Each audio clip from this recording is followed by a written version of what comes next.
देखिए राजस्थान से 11 एमपी चुनका है, बड़ा मुझे वो कहते हुए वो आ रही है कि 11 में से कांग्रेस पार्टी कम से कम एक को तो बोलने का मौका देती है। आप उधर से मैं ही बोल रहा हूँ, ये भी मेरे ही खाते में सारा। हमारे तो गृह मंत्री जी बैठते हैं, आप बैठते हो तो हम तो आधी बात तो बोल ही नहीं पाते साहब। आप बोलो कि छोटी पार्टियों को जाओ बाहर चले जाते हैं कि बिल धार्मिक स्वतंत्रता में दखल तो नहीं देगा, फिर देश का आम मुस्लिम इसका विरोध क्यों कर रहा है। बोलने दो ना मुझे गिरिराज सिंह जी, आप अपना काम कर रहे हो, मैं मेरा कर रहा हूँ। आप उधर से बोलो, मुझे भी तो बोलने दो साहब।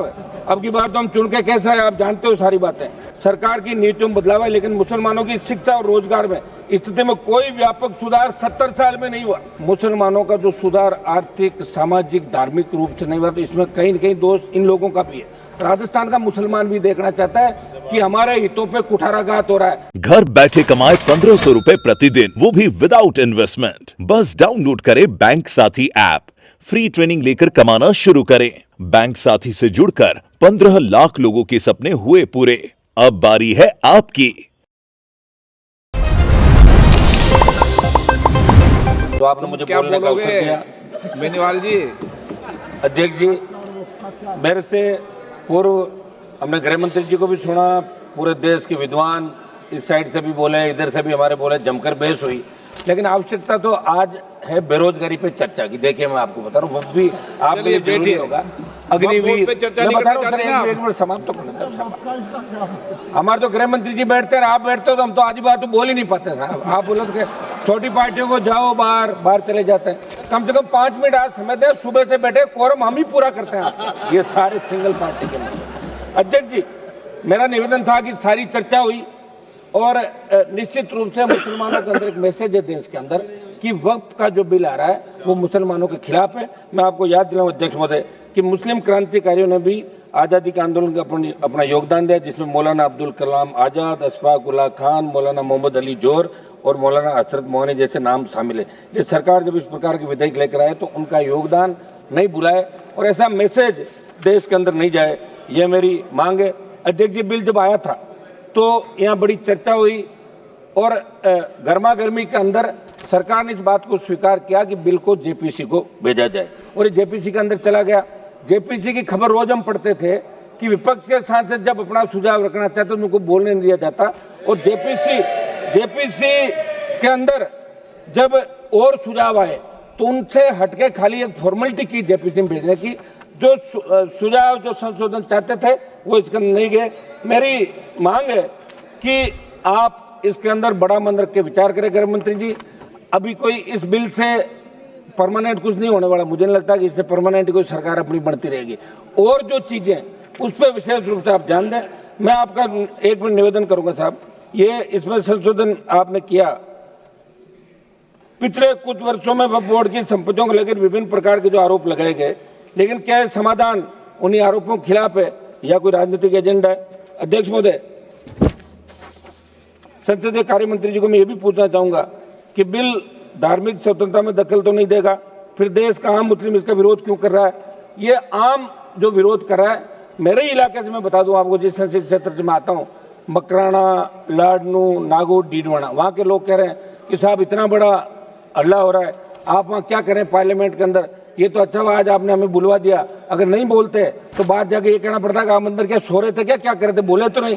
और हम हमारी बात आप तक ही रख सकते हैं और छोटी पार्टियों को आप संरक्षण देते हैं। इसलिए आज आपको बहुत बहुत धन्यवाद अध्यक्ष जी कि आज आपने हमें बोलने का अवसर दिया। अध्यक्ष जी है बोलने दो ना मुझे गिरिराज सिंह जी, आप अपना काम कर रहे हो, मैं मेरा कर रहा हूँ। आप उधर से बोलो, मुझे भी तो बोलने दो साहब। अब की बार तो हम चुन के कैसा है, आप जानते हो सारी बातें। सदन में जब मुस्लिम समाज की बात चल रही, सदन माध्यम से ये भी अवगत करा दें कि इस वक्फ विधेयक से आर्थिक, धार्मिक और सामाजिक असमानताओं का सामना जो करना पड़ रहा है, सरकार की नीतियों में बदलाव है, लेकिन मुसलमानों की शिक्षा और रोजगार में स्थिति में कोई व्यापक सुधार 70 साल में नहीं हुआ। ठीक है, ये लोग भी भाषण दे रहे थे, लेकिन मुसलमानों का जो सुधार आर्थिक, सामाजिक, धार्मिक रूप से नहीं हुआ, तो इसमें कहीं न कहीं दोष इन लोगों का भी है। हाँ, हम बिल के इसके आपके विधेयक के खिलाफ है, लेकिन कांग्रेस पार्टी भी कहीं न कहीं अगर ये विचार करती तो निश्चित रूप से बहुत बड़ा और फायदा हो सकता था नौकरियों में और सब बातों में। अध्यक्ष महोदय, हमारी जो वक्फ की संपत्तियां, सुनिए एक बार, सुनो साहब, वक्फ की संपत्तियां हैं, अब हम तो खुद बोल रहे, सुनो मेरी बात, आप लोग हमारे छोटे दलों का ध्यान रखते हो क्या कि भाई मैं बोला खुद बोल के ताली बजा के चले जाए तो बैठ रहते हैं पीछे सारे सिंगल मेंबर पार्टी, हमारे दम पे लड़ते हैं, दम पे ही बोल रहे हैं सारा। वक्फ संपत्तियों की सरकारी संपत्ति घोषित करने की साजिश। अध्यक्ष जी, मैं ये पूछना चाहता हूं कि ये जो बिल है इससे कहीं ये तो नहीं कि सारी जो वक्फ की संपत्तियां हैं इसमें आप अपने नॉमिनेट करके और कलेक्टर को पावर देकर सरकारी संपत्तियां तो घोषित नहीं करें। ये एक बहुत बड़ा मुद्दा इस देश के प्रत्येक व्यक्ति के मन, सामाजिक ताना बाना। अध्यक्ष महोदय, इस बिल लाने के पीछे सरकार की मंशा पर सवाल निशान खड़े हो रहे हैं क्योंकि आपकी नीतियां उद्योगपतियों के हित को देखकर बन जाती है। जैसे जमीन को धार्मिक और सामाजिक कल्याण के लिए संरक्षित किया गया था, उसे हड़पकर बड़े उद्योगपतियों को बांटना, मुस्लिम समुदाय के अधिकारों को चिरा जाना। एक मिनट समाप्त करो। इसलिए ये कैसे सुनिश्चित होगा कि मुस्लिम समुदाय के अधिकार का नहीं होगा? ये सरकार के जिसमें हितों को नजरअंदाज कर पूंजीपतियों को फायदा पहुंचाया जा रहा है। ये अन्यायपूर्ण नीति न केवल संविधान के मूल्यों के खिलाफ है बल्कि सामाजिक ताने बाने को भी कमजोर करने का बड़ा षड्यंत्र है। अध्यक्ष जी, मैं ज्यादा इन पन्नों में नहीं जाऊंगा, फिर आप कह दोगे कि पन्ने पढ़ रहे। मैं तो राजस्थान की बात करूंगा। राजस्थान में जो वक्फ की संपत्तियां हैं, ये मेरे प्रदेश के अंदर वक्फ की कौन सी संपत्तियां हैं उनके बारे में लोगों को पता ही नहीं।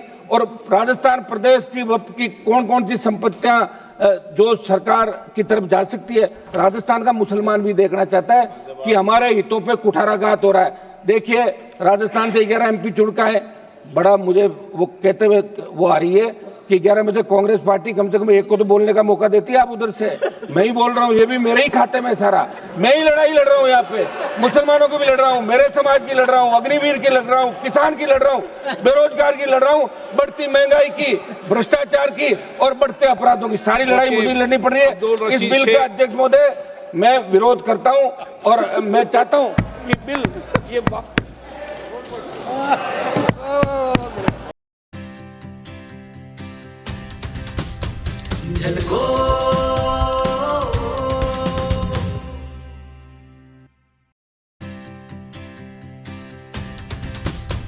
झलको